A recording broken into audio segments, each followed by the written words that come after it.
came in through this door here, which is this door on the map. It brings you into what we call the croquet lounge. In the original house, and I'll just draw a little T-shape on this model, that's the original house built in 1862. That was a veranda, an open veranda.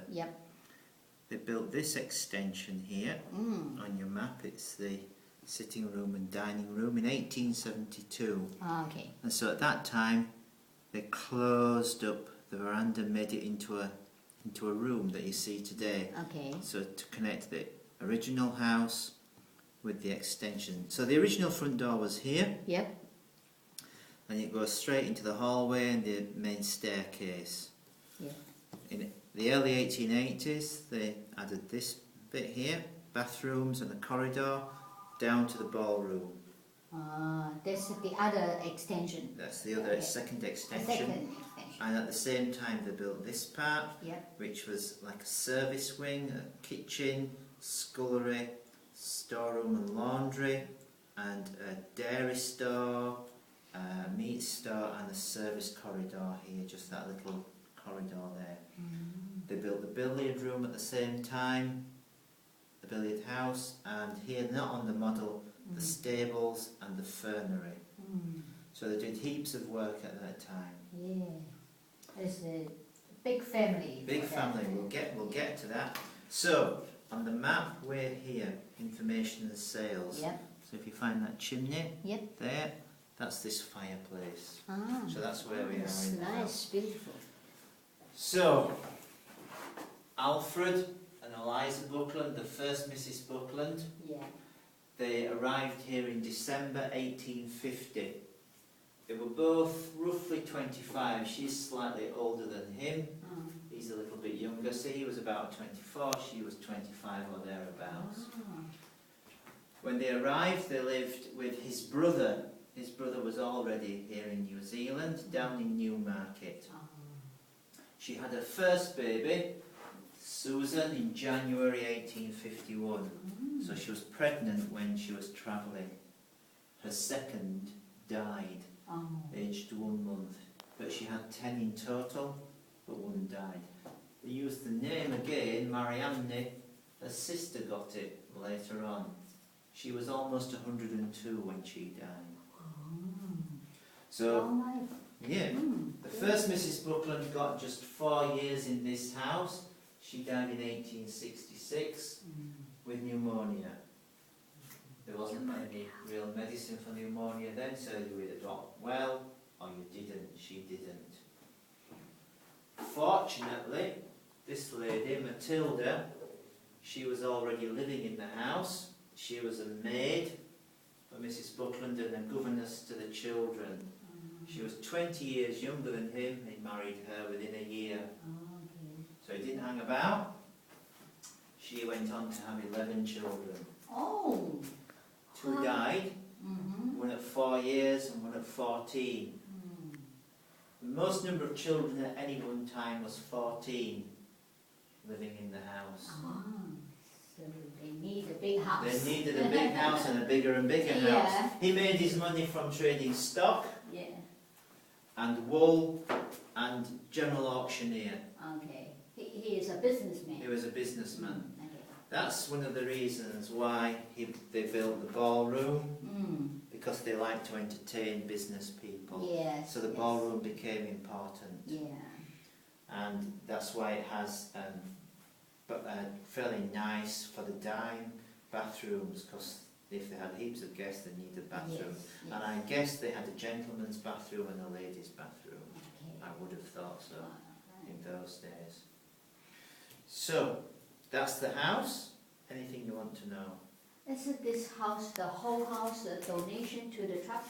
Right, now then. The family lived in the house continuously right until 1977.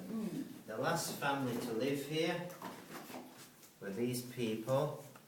Let me find them. The Roy family.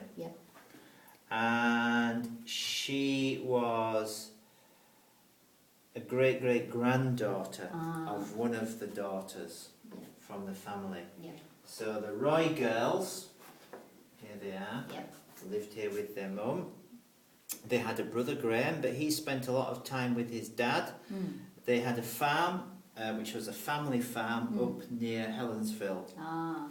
So Dad worked away with the boy at the farm and came home at weekends or when he could. So it was mostly just the girls and Mum that lived here. And they had friends living with them. They had two girls who lived with them as well. Yeah. Who lived here in the house. Yeah, they gave up the house in 1977. A combination of things, I think. They had a little bit of a fire. The roof was leaking. It needed new windows, it needed fixing, and I think they just couldn't carry on. So they gave it to Auckland Council. Yeah, Auckland Council is belonged now. And then it became a joint thing with Auckland Council and us, New Zealand Historic Places Trust. Since then, since 1977. And since then it's had heaps of work done on it, like just now we're finishing off a new roof, decorations inside, painting, fixing floors, new carpets. It's been an ongoing thing since then. Yeah, I saw the outside has got the scaffolding. painting, is it? Yeah. Well, the painting's finished, they're just still finishing off the roof. Oh, okay. Yeah. Every week is a little bit. Yeah. Thank you. Okay, so does that cover it? Yeah, thank you very Good. much. So feel free to look around the house. Yeah. I'll reorientate you again. So we're here. You came through that door. Yep. Don't miss the sitting room and dining room. Yep. Don't miss the main staircase. It takes you upstairs. There's heaps of rooms upstairs. The boys' dormitory. Yep. Children's landing. Yep. This bedroom you can look into. You can go into this bedroom. This bedroom you can look into. That's our office. And here, the balcony bedroom, that's Florence, one of the girls. And there's an interesting thing there. She scratched her name on the glass. So that's worth finding as well. Downstairs, I think I've done it. The ballroom's the most spectacular thing. Don't miss going down to the kitchen. You can see the kitchen and the old stuff in the kitchen. Yeah. Okay. And if instead of I saw the function rooms is how many people can sit in there? Right, if you have a wedding here, which people do have a wedding, there's a couple of choices for the wedding. One choice is to have the wedding in the ballroom, and that seats 60. And you can get about another 20 or so standing. We go up to a maximum of around about 80. Okay. That's for safety reasons, and there just physically isn't space above 80. The other option is to, well, there's two other options. Another option is to use the gardens, have a wedding there, outside. Yeah, take a picture. Take pictures, And the other option is you can use the billiard room. Yeah. And a part of that you can have, any of these options, you can have a marquee as well, which is separate. You organise that yourself. Yeah. But when we give you the permission to have the marquee. Okay. So. But how much the charge for this run this function room or whole day or? Yeah, I'd have to get you the prices. I don't know the prices okay. from inside my head. Oh, okay. Because there's various different options. It depends whether you have the house for the whole day or whether you just book it for the time of the weddings. Like there's some people coming in July and they're having the wedding in the ballroom, but they're just booking it for 2 hours. Oh, okay. So they just come, have the wedding and then go. Oh, okay. So there's a whole different price structure depending what you have. Yeah, it's not straightforward. Okay. And I'm not the person that does it. Did you speak to Chris John when you telephoned? No. But yesterday I came here, but it's after 5 o'clock. Oh, you missed it? So, yeah, missed it. So coming today. Just made it today. Yeah. So what are you studying at university? What's you studying? What do you study? English only. English? Yeah. Okay. But I'm going to study the early childhood education later on.